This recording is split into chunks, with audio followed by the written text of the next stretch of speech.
Бүгін Тажикстандың Борбор шаары дүйшөмбөдө жамааттык коопсуздук келишими уюмунун кезектеги саммити жыйынтыкталды. Ага уюмга мүчө болгон Кыргызстан, Тажикстан, Орусия, Беларусь, Казакстан жана Армениянын президенттери катышып, аймактагы коопсуздукту камсыздоо жагдайын талкууга алышты.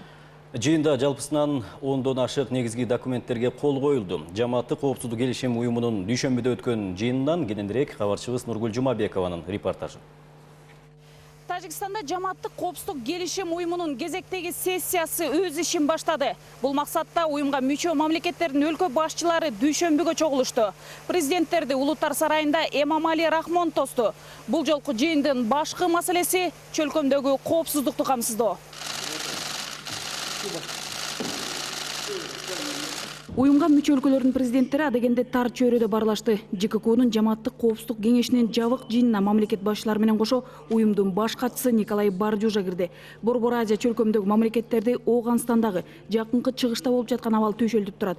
Мындан улам бул жолку жыйында террористтик, экстремисттик топтор башын көтөрүп турганда жана ЖККнын чек араларында абалды чайкоо өңдүү аскердик саясий чакырыктарга ыкчам жана натыйжалуу таасир берүүгө басым жасалды.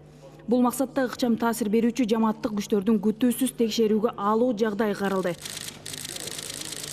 Маселелер тар чөйрөдө каралгандан кийин кеңири жыйынга чыгарылды. Уюмдун баш катчысы Николай Барджужа Тажикстан төрагалык кылган 2015-жылы ЖКК аймактагы коопсуздукту камсыздоо максатында белгиленген бардык иш-чараларды өткөргөнүн билдирип, өкмөттөр аралык мекемелердин ортосунда болгон атайын операциянын жыйынтыгы менен 20 тонна маңзаты колго түшүрүлгөнүн ырастады.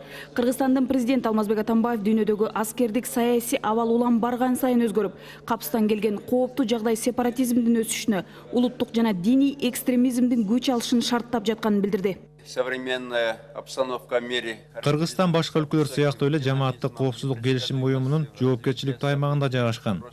Ошондуктан чек аралардагы кылмыштуу топтордун, террордук жана экстремисттик уюмдардын кооптуу чакырыктарына тушугуп жатат. Диний экстремисттик, террорчулук уюмдар ири экстремисттик уюмга биригип, тарапташтары көп, чоң кылмыштуу топ болуп чыга келүүдө. Ооганстандагы ислам мамлекети террорчулук уюмунун таасирдүүлүгү Борбор Азия чөлкөмүндөгү коопсуздукка кедергисин тийгизип жатат. Бул уюмдардын кыйраттуу ниеттери ЖККнын аймагындагы абалдын кыйындашына алып келет деп божомолдосок болот. Ошондуктан биз аймактык жана улуттук коопсуздук маселесин комплекстүү карашыбыз керек.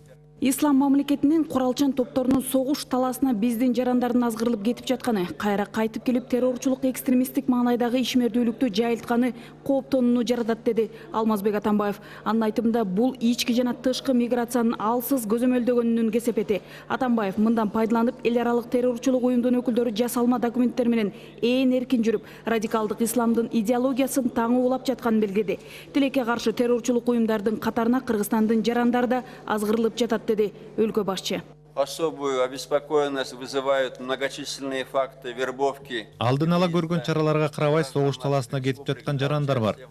ИГИЛ тарапта согушу менен адам диверсиялык террордук тажрыйбаны үйрөнүп жатат. Мындан улам биздин аймактын бул маселесин уюмдун күч аракетин бир жерге топтоо менен чечсе болот.